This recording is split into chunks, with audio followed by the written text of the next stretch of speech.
And then things kind of turned for the worst, right? I ended up It got going. worse? Yes, yes, it did. This is the part of the story where it gets really crazy. You know, I ended up going from California into Nevada. When I was in Nevada, I went to go to a desert somewhere in Lovelock, Nevada. Lovelock, Nevada is basically the smallest town I've ever seen in my entire life, in the middle of the desert. So naturally, I just wanted to go blow off some steam in the desert and go drive around a little bit. Nothing harmless. But then it got really crazy. It started to rain, and then that rain started turning to snow in the desert.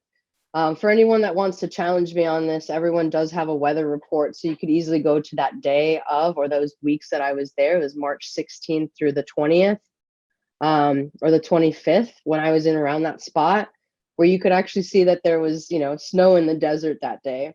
And my car got stuck on a rock. I couldn't get my car unstuck from this rock. I was throwing my clothes in the mud. I was slipping and sliding all over it. Still didn't work, to no avail. And prior to all of that happening, I got some fireworks because, with the place that I was at, it was in Pyramid Lake, somewhere around there. I got fireworks because it would have been nice to just, use them and see some stuff while I didn't have a phone and I was in this desert to go shoot them off.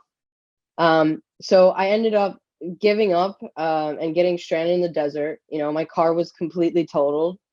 And I was driving a Challenger back then, and it was a manual. So, all of these like things happen all at once. And I ended up shooting off a couple of fireworks in the desert to kind of just throw up some SOS signals. But I also had a 911 OnStar tracker in my car.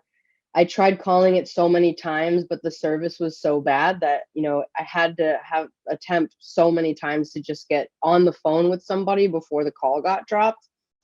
I waited about 10 hours or so in this desert.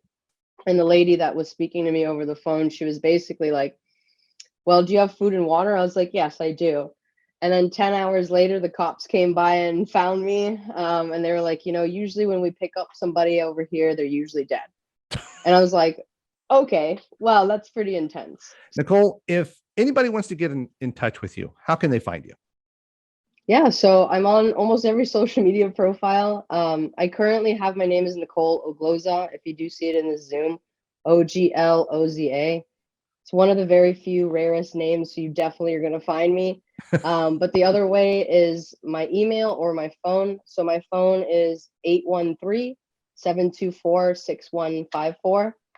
And then my email is Nicole, so Nicole at etha.one, etha.one. So again, that's Nicole at etha.one.